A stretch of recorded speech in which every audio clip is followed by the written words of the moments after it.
shirt today because I am about to tackle this guest bathroom here, right behind me. I'm gonna go ahead and refinish the tub, and let me just show you. So this is our guest bathroom right now. In the previous clip, you saw me painting the walls and everything. Also, this shower has only been used once since we've been here, and we moved in about a year ago, and we've literally only used it one time. So I didn't know if I should replace all of this or if I should just leave it. I don't know. Some things online or some videos online, they just taped it off and painted around it. But I don't know. I don't want it to start like peeling and cracking around here, you know. So I don't know. I'm going to see if I can remove this myself. And if it comes off easily, I guess I'll just do that.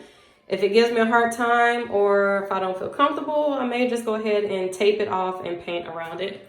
But they say this process takes quite a long time. So I'm gonna go ahead and start cleaning this whole thing out first. And then we're gonna sand everything down and then wipe everything down and then do 2 coats of the Rustoleum. Alrighty, so that is the plan. I bought 2 of the Rustoleum tub and tile kits. Hopefully this will be enough. I'm thinking because I'm doing the wall and the tub, I'm gonna need 1 whole kit per coat. So I bought 2. So I bought a tack cloth after I cleaned the tub, and instead of a regular foam roller, I bought the lint-free foam because it was suggested so that the little fibers and things don't come off in the tub and, you know, become a part of your tub basically with the epoxy. So I bought like 2 or 3 packages of these. Hopefully I will only need like 2 per coat. I don't know. I bought extra just in case because every video I saw, they said that they went through a lot of rollers. So anyway, so let's go ahead and get started because I have like an hour and a half to work before I have to go pick up my son from school. And yeah. Okay guys, so as you can see here, I was trying to remove the water spout and handle, and I quickly changed my mind with that. I actually ended up going ahead and putting like grocery bags over it and then using a high quality paint tape around it. So step 1 in the epoxy tub process, you need to make sure your tub and shower surround is clean. So I used a bleach cleaner, and I went through my scrub brush and I made sure to get all the nooks and crevices. Everything had to be super, super clean, and I went over this twice.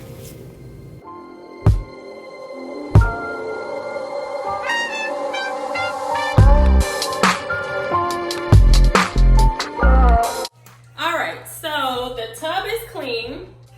So the next, oh my God, I look so crazy. Anyway, so the tub is clean. So the next thing that it says to do is to sand. So it said to use like a 120. All I have is this, so I'm just gonna use the 220. Hopefully that'll work. I don't know. In every video that I saw, it said that you need to wear a mask when sanding. And my husband bought me this mask when I said I wanted to paint the tub a while ago. And this might be a little excessive for the sanding part, but I'm going to use it anyway because it's all that I have. And I really don't even know how to put this together. Guess this is the case, or no. Oh, hold on. Let me figure out how to put this together and then we're going to start sanding, okay?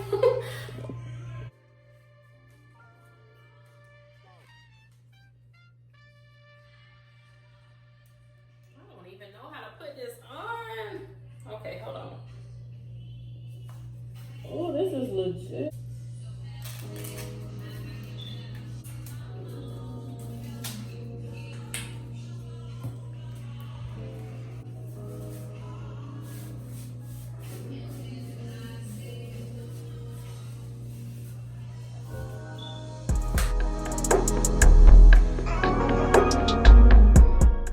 The next step is to get you some sandpaper and sand the entire tub and shower surround.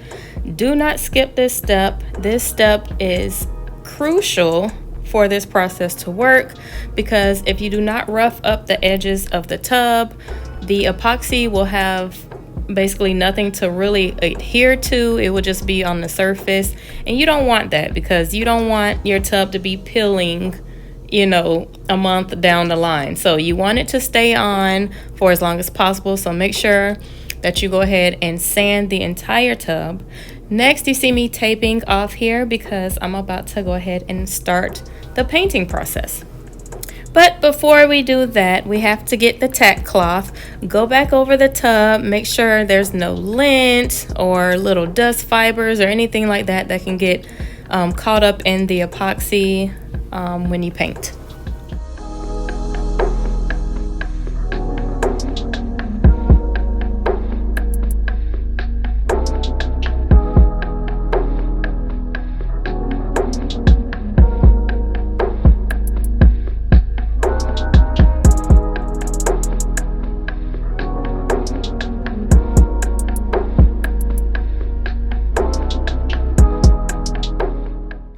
This part here is pretty much self-explanatory. You're just mixing the epoxy ingredients together. Now, I will say, make sure you have a window or a door or a high quality mask, something, because this stuff is super strong. The odor is ridiculous. And as you can see, the consistency is like water. So I was a little upset about myself because when I poured it, I wasn't expecting the consistency to be like it was, and it kind of splattered on my vanity and it ticked me off. But you know, so for future reference, just let it sit in the can for a little bit so it can thicken up before you pour it out. Also, you want to paint with a thin layer. This stuff is supposed to be self-leveling, and I did have a couple drips and I had to go back over. So make sure you're not over rolling and you're not putting too much paint on there.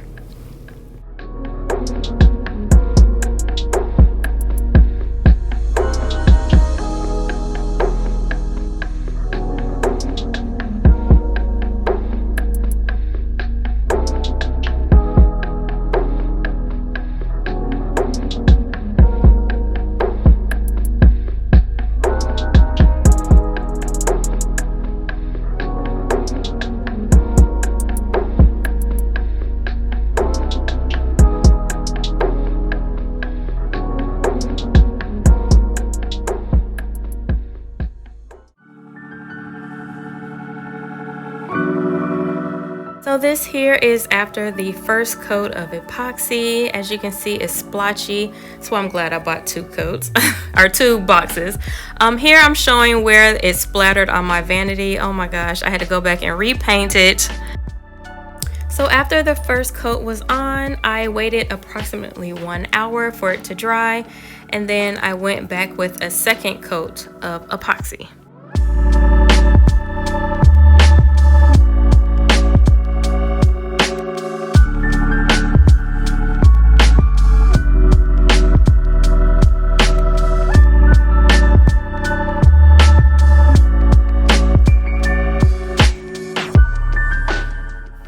So when you're finished with all of your epoxy coats, it does take about 3 days for it to fully cure, so no water for 3 days. And here is the before, that almond yellow, and a side by side. As you can see, it brightened up the bathroom so well. I love it so much and I couldn't be happier. So yeah, if you guys like videos like this, go ahead and like, comment, subscribe, and I'll see you guys in the next one. Bye.